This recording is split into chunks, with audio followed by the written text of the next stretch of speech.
SSC JEE already మీకు చెప్పినట్టుగానే ఒక్కొక్క వీడియోలో ఒక్కొక్క టాపిక్ గురించి ఎక్స్ప్లెయిన్ చేస్తా అని చెప్పా కదా previous year questions. So already మీకు basic concept circuits class first వీడియోలో అయిపోయింది. మ్యాగ్నెటిక్ సర్క్యూట్ సెకండ్ దాంట్లో ఎక్స్ప్లెయిన్ చేసా, ఏసీ ఫండమెంటల్స్ థర్డ్ దాంట్లో అయిపోయింది. ఈ మూడు మీకు బయోలో లింక్స్ ఉంటాయి, వెళ్ళి చూడండి ఒక్కొక్కటి. అండ్ ఇవాళ మనము మెజర్మెంట్ అండ్ మెజరింగ్ ఇన్స్ట్రుమెంట్స్ మీద చూద్దాం క్వశ్చన్స్. ప్రీవియస్ ఇయర్ క్వశ్చన్స్ ఎలా వచ్చాయి, ఏంటిది, ఎలా ఉంటాయి అనేది. సో దాన్ని బట్టి మీరు ప్రాక్టీస్ చేసుకోవచ్చు, ఎలాంటి క్వశ్చన్స్ వస్తాయని మీకు ఒక అండర్స్టాండింగ్ వస్తుంది, దాన్ని బట్టి మీరు సాల్వ్ చేసుకోవచ్చు.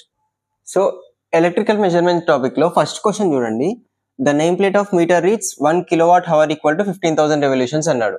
సో ఇక్కడ మనం ఏమన్నా in checked up the meter completed 150 revolutions during 45 seconds. 45 seconds లో 150 రెవల్యూషన్స్ కంప్లీట్ చేసింది. మనం ఏం కనుక్కోవాలి? Calculate the power in the circuit. Power in the circuit ఎంత అనేది కనుక్కోమంటున్నాడు. ఫస్ట్ మనకి పవర్ మీటర్ ఇన్ 150 రెవల్యూషన్స్ కనుక్కుందాం. మనం పవర్ మీటర్ ఇన్ 150 రెవల్యూషన్స్ ఎంతనే కనుక్కుందాం. 150 రెవల్యూషన్స్ అంటే మనకి 15,000 రెవల్యూషన్స్ కి 1 కిలోవాట్ ఇచ్చాడు కదా. 15,000 కి 1 కిలోవాట్ ఇచ్చాడు. అలాగే 150 రెవల్యూషన్స్ కి ఎంత అనేది కనుక్కోవాలి. X equal to 1 into 150 by 15,000 అంటే మనకి ఎంత వస్తుంది? X equal to 0.01 kilowatt hour వస్తుంది. ఇప్పుడు మనము 45 సెకండ్స్ లో ఎంత పవర్ కన్జ్యూమ్ అయిందని కనుక్కోవాలి మనం. అంటే మనం ఫస్ట్ పవర్ని ఎక్స్ అనుకుందాం. Power X consumed in 45 seconds ఎంత అనేది కనుక్కోవాలి మనం. అంటే ఎక్స్ ఇంటూ 45 బై మనం సెకండ్స్లో కన్వర్ట్ చేస్తున్నాం కదా, సో 3600. ఇది క్యాల్కులేట్ చేస్తే మనకి ఎక్స్ ఇంటూ 0.0125 కిలోవాట్ అవర్ వస్తుంది. సో ఇక్కడ ఇది ఈక్వేషన్ 1 అనుకోండి, ఇది ఈక్వేషన్ 2. సో ఇక్కడ ఈ రెండు సబ్స్టిట్యూట్ చేయండి, అప్పుడు ఏమవుతుంది? X into 0.0125 equal to 0.01 kilowatt hour.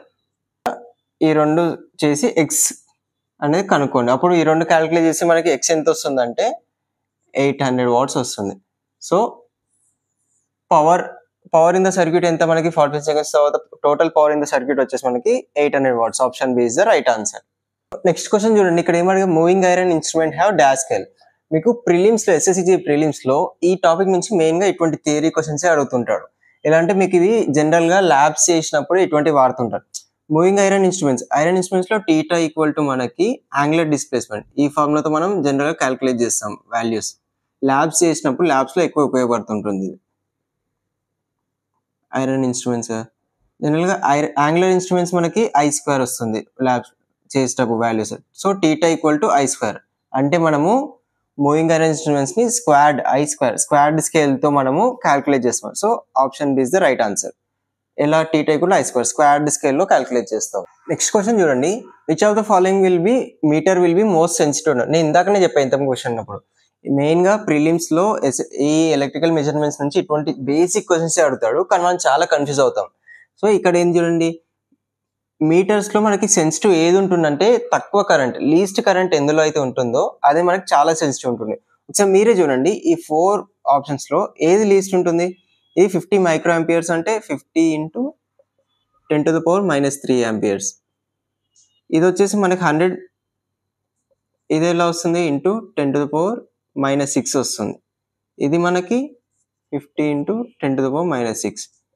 ఇది వచ్చేసరికి 1 ఇంటూ 10⁻⁻6.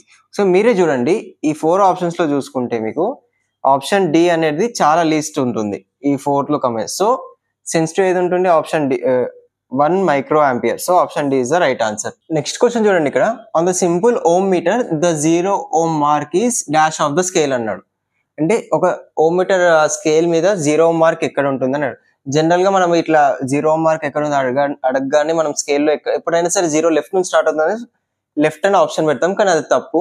మీరు జాగ్రత్త అబ్జర్వ్ చేయండి. ఎప్పుడైనా ల్యాబ్కి వెళ్ళినప్పుడు ఎక్కడన్నా జాగ్రత్త అబ్జర్వ్ చేయండి. ఓమ్ మీటర్ ఇలా ఉంటుంది. జనరల్ గా డయాగ్రామ్ వేసి చూపిస్తాం మీకు. ఇది పాయింటర్, ఇక్కడ రీడింగ్స్ ఉంటాయి మనకి ఇలా. జనరల్గా కరెక్టే, మనం జనరల్గా జీరో లెఫ్ట్ ఉంటుంది, ఆప్షన్ ఏ పెడతాం, ఫార్ లెఫ్ట్ అనేసి పెడతాం, కానీ ఇక్కడ జీరో ఉంటుందని పెడతాం. కానీ ఓమ్ మీటర్కి వచ్చేసరికి మనకి జీరో అనేది ఇక్కడ ఉండదు, ఇక్కడ జీరో ఉండదు. జీరో అనేది మనకి రైట్ నుంచి స్టార్ట్ అవుతుంది మనకి ఓమ్ మీటర్లో. సో మనకి జీరో రైట్ నుంచి స్టార్ట్ అవుతుంది కదా, అడిగిన క్వశ్చన్ ప్రకారం ఏంది మనకి ఫార్ రైట్, ఆప్షన్ బి. ఎందుకంటే right side, pure right side నుంచి మనకి స్టార్ట్ అవుతుంది. So far right is the right answer. So next question చూడండి, ఇక్కడ a 50 volts range voltmeter has sensitivity of 20 kilowatt per volts అన్నాడు. కనుక్కోమంటుంది ఏంది ఇక్కడ, the total resistance of volt meter. మనకి ఏమి ఇచ్చాడు, ఒక 50 volts 50V range volt meter ఇచ్చాడు. ఒక వోల్ట్ మీటర్ ఉంది, ఇక్కడ జీరో నుంచి స్టార్ట్ ఇక్కడ 50, ఈ రేంజ్ వచ్చేసి మనకి 50 ఇచ్చాడు, 50 volts ఇచ్చాడు. అండ్ సెన్సిటివిటీ ఎంత అన్నాడు దీనికి, ఈ రేంజ్ వోల్ట్ మీటర్కి సెన్సిటివిటీ వచ్చేసి మనకి 20 kilo ohms per volts అన్నాడు. మనం కనుక్కోవాల్సింది resistance of volt meter, total resistance కనుక్కోవాలనుకున్నప్పుడు మనము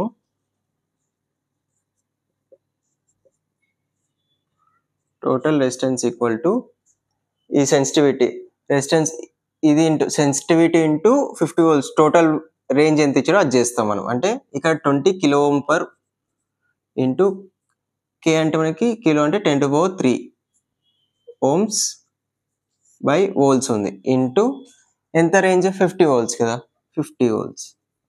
సో ఇక్కడ వి క్యాన్సిల్ అవుతుంది. ఇది క్యాల్కులేట్ చేస్తే మీకు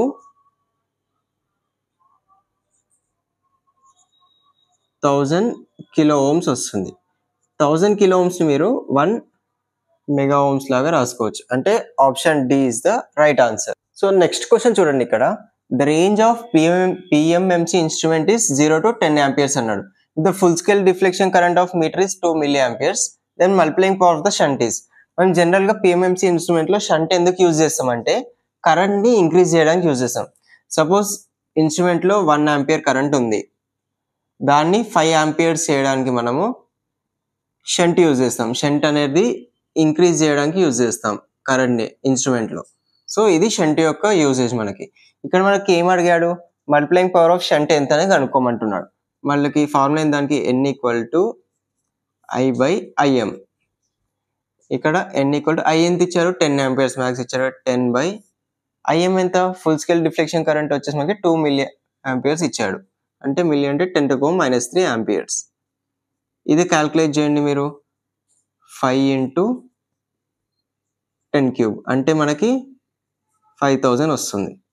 so multiplying power of the shunt వచ్చేసి మనకి 5000, అంటే option B is the right answer. So ఇక నెక్స్ట్ క్వశ్చన్ చూడండి, ఇక్కడ a moving coil instrument having meter resistance of 5 ohms is to be used as a voltmeter of range 0 to 100 volts అన్నాడు. If the full scale deflection current is 10 milliamperes, then required series resistance is అన్నాడు. అంటే series resistance మనం కనుక్కోవాలి volt మీటర్లో. దానికి మనకు formula ఏంది, RS కనుక్కోవడానికి RS = Vm/I-R. ఇక్కడ Vm ఎంత మనకి 100 కదా, 100 వోల్ట్ మీటర్ రేంజ్ 100 ఇచ్చారు. సో 100 కరెంట్ ఎంత మనకి 10 milliamperes ఇచ్చాడు, 10 × 10⁻³ amperes మైనస్ ఆర్ ఎంత ఇచ్చా మనకి, రెసిస్టెన్స్ వచ్చేసి 5 ohms కదా, 5 ohms. ఇది క్యాల్కులేట్ చేస్తే మీకు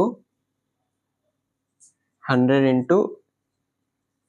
10⁻² -5 అంటే మీకు ఎంత వస్తుంది, 9995 ohms వస్తుంది. So option D is the right answer. So ఇక నెక్స్ట్ క్వశ్చన్ చూడండి, if the current through operating coil of a moving iron instrument is double, then the operating force becomes అన్నాడు. ఇప్పుడు జనరల్గా deflecting torque is directly proportional to I². ఇది మనకి డీసీలో. అదే IRMS² వచ్చేసి మనకి ఏసీలో. ఏసీ కరెంట్లో deflecting torque is directly proportional to I² RMS, డీసీలో అయితే I².